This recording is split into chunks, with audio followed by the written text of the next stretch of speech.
Hello, it's Adam with the Productivity Academy. Today is the 7th of March, 2018. And before we dive into it, I wanted to let you know today we're going to be talking about some ways on staying focused and staying productive without getting burnt out, as well as some essential computer tools for productivity and some simple productivity hacks that one should know about. Also want to talk a little bit about email and your morning and why it's important. First, before we dive into those though, if you haven't yet, if you're watching this outside of the Real World Productivity Group, click on the link and come join us. If you're interested in productivity, processes, time management, apps, any of that stuff, this is a place you want to be. So definitely come join us. All right, so going to work backwards on those questions. I said something about email. So there was a really cool article put out by Rescue Time. If you haven't heard of this, it's an app that you can use on a bunch of devices and basically track your time. So you can see kind of digitally what you're doing. And anyways, they put out this cool report that kind of confirms something that I knew personally was a problem for me, was that email dominates people's mornings, okay? They logged over 225 million hours and found out that email was really something, obviously, that took up a lot of time in the morning, but then never really left people alone, right? So people weren't checking their email at 9 a.m. and then not going back to it, which is probably no surprise to anyone. But to hear that, helps you understand this is such a common problem and there's an easy fix, because if that's what's going on, what would happen then if the morning is generally when you use it? What if you just stopped using your email in the morning? Would the world end? Would you be fired? Would your business fall apart? Probably not. So I highly suggest taking a look at ways you can do it. Maybe you schedule 15 minutes and you set a timer and you do it first thing and then you don't touch it till after lunch. Or work something else out. Depends what your needs are. Also, there's tools like Boomerang, which is really cool. You can pause your inbox so you can still work, and it's just a plugin for Gmail. And you can go into your inbox, pause it for, let's say, 4 hours. And so you can still work in it, find old messages, send out stuff, but you won't see new messages until that time's over. So pretty cool, I think. And it's a really, I'll go so far as to say a productivity hack. But if you can, the more time you can spend outside of your email inbox, the better off you're going to be and the more productive you're going to be.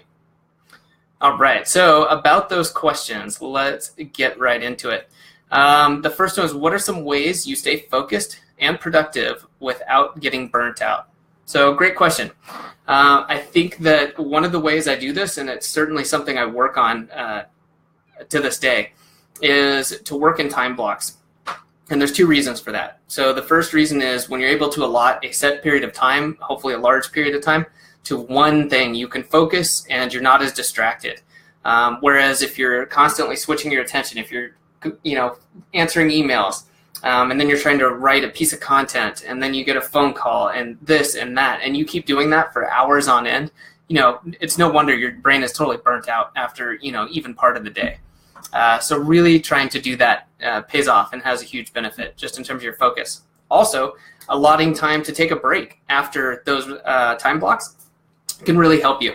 And that's kind of a mental reset, but also just physically, hey, get up. A lot of us work at our computers a lot. It could be something like, I'm going to go walk outside for 5 minutes, go shoot some hoops, go, do laundry or something. That's what I do sometimes, just to get up, move around, disconnect, and then before you settle in and work, either continuing or work on a new project. So I find that that's incredibly helpful. All right, second question for today. What are some essential computer tools for productivity? All right, good question. So there's a laundry list of good tools, so I'll give my standard disclaimer up front. The tools don't make you productive. You make you productive. The tools are what help you become more productive.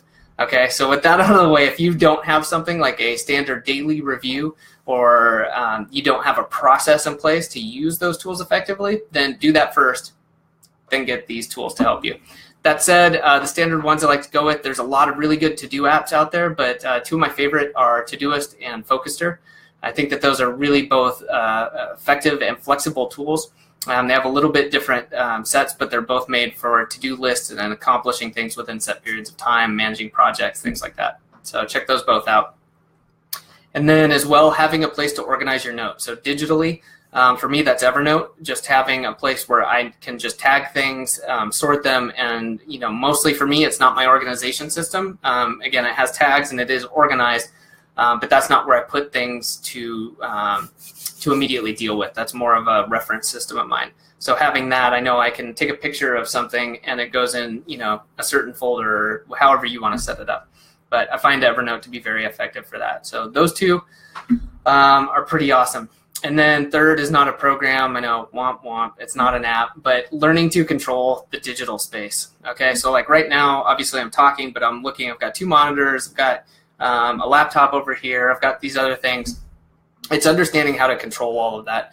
And so whether it's minimizing windows, okay, like right now I'm concentrating on talking about productivity and sharing my answers to these questions. So my chat apps are down, right? I don't want to have any distractions. My speakers are turned off, so I don't have, Skype, pinging in the background or anything. But getting better about controlling that and being more mindful about what you're doing. Okay, I'm going to sit down and work for an hour on this project. I'm writing something. I need to close the other windows, close the apps, turn off distractions, and make sure I'm ready to work. So I think that that's just as important as having these computer tools.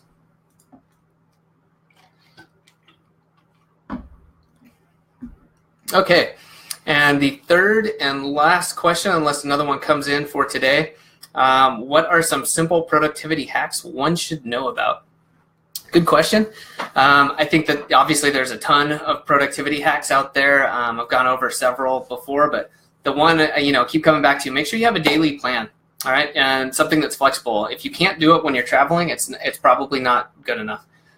It needs to be simple and effective. So that may be sitting down at the same time each day and going through and doing your daily review. Okay, you're going to batch tasks together, go through your task list, batch them. If you've got things for one business, another business, things like that, and then prioritize what's the most important and get started on that and work your way down that list. And then you can delete things as you go. That's important too. Some things just don't need to be done. And you can delegate, okay? Is there someone who can help you? Is there someone who can take it off your plate? And then maybe you can automate, all right? If you can, speed up a process using tools, automation tools, great, go for it. But spending 15, 30, 45 minutes doing this a day will really pay off for you. And I think that that's, in my mind, one of the best productivity hacks, you should know about, because so much else rests on that. You don't want to, I don't think at least, the little productivity hacks you can add on top of that, you don't want to do those unless you've got this really solid foundation. So, all right, I think that will wrap it up for today. I don't see any more questions. So like I said, if you haven't joined us live in the group yet, please do come join us in the Real World Productivity group. You can click on the link and come join us. So until next week, I'll see you later.